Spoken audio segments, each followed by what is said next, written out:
sahabat anu korban ti Israel hiji nu diciduhan anu ditampiling anu dibeuleu anu di naon kitu ngaran dipoe nu diseret masyaallah perjuangan agama urang mah kuari tinggal neunahna doang deuleu sahabat baheula diseret dipoe antara batu jeung batu muana panas luar biasa nu tenggelam ciduhan mempertahankan agama memperjuangkan agama datang ke belah dia ada perang urang mah titah di imah datang ke dieu bae ge teu ngawudukeun teu kuat berjuang urang teh kos kitu berjuang urang teh kos kitu teh ngawudukeun teu kuat ya Allah ya ngaji kok di luar ngajina di luar kesal ngaji besi lain biasanya di jero uduk beakeun aing namun di jero bukan kayak digotong di luar ieu perang titah ngadengekeun doang geus teu kuat perang ngaji titah ngadengekeun doang geus teu kuat tak ieu mah lain deuk carita kumaha henteu sabodo tah mah hak masing-masing tah mah ieu mah maksudna tak urang perjuangan sahabat deuleu tuh pohara amat ulah sahabat nenek moyang urang baheula tah memperjuangkan negara jeung bangsa jeung agama para urang mah ieu kuari ieu teu ngawuduk saeutik we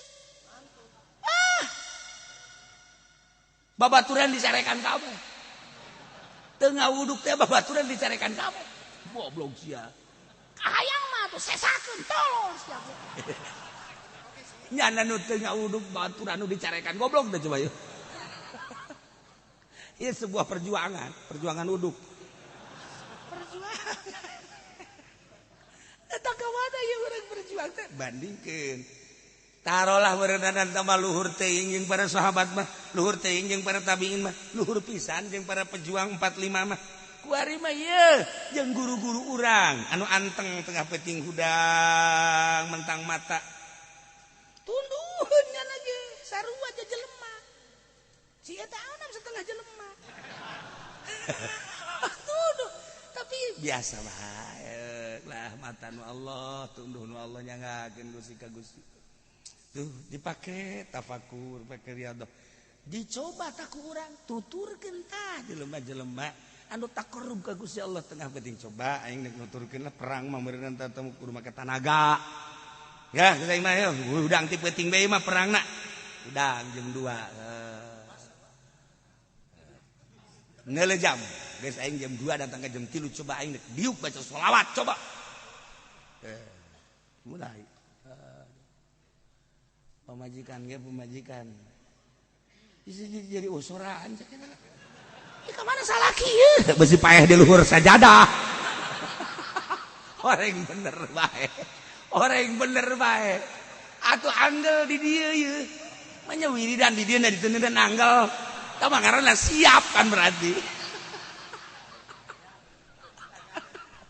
Ieu mah urang ngabadikeun perjuangan. Ulah Kangjeng Nabi, geus ese nyaritakeunana.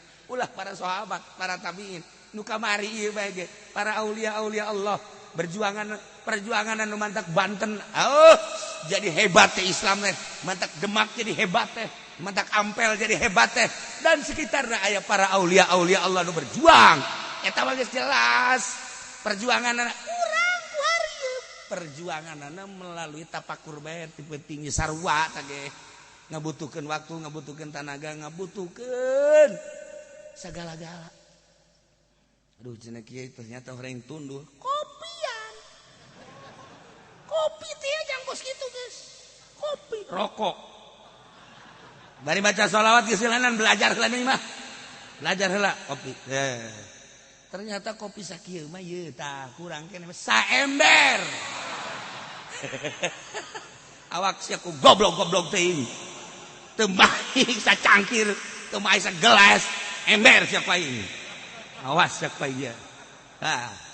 Tunduh keneh bae. Hulu kadinyakeun. Lain diinum lain. Bebaskeun hulu ka dieu. Tolol sia.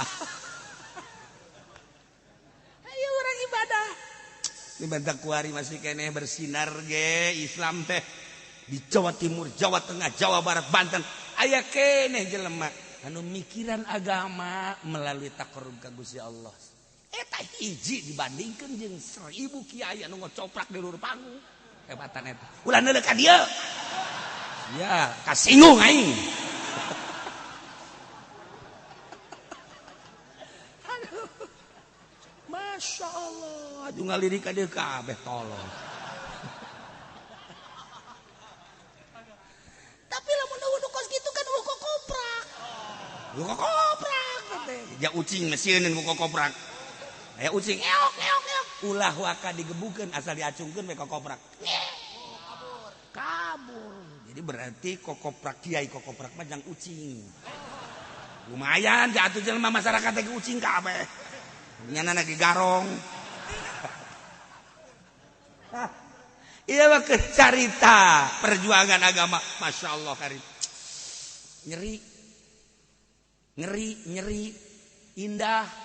Kadang orang merenung, Masya Allah Karim Pohara. Perjuangan teh. Mantap kuari bersinar tadi Indonesia. Hasil. Baheula para aulia-aulia Allah. Tinggal diteruskan kurang. Kuari teh ya. Hasil perjuangan para aulia Allah.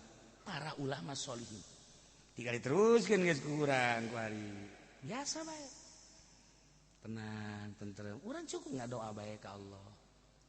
Doakeun nu mantak jelema cara rinta raresep.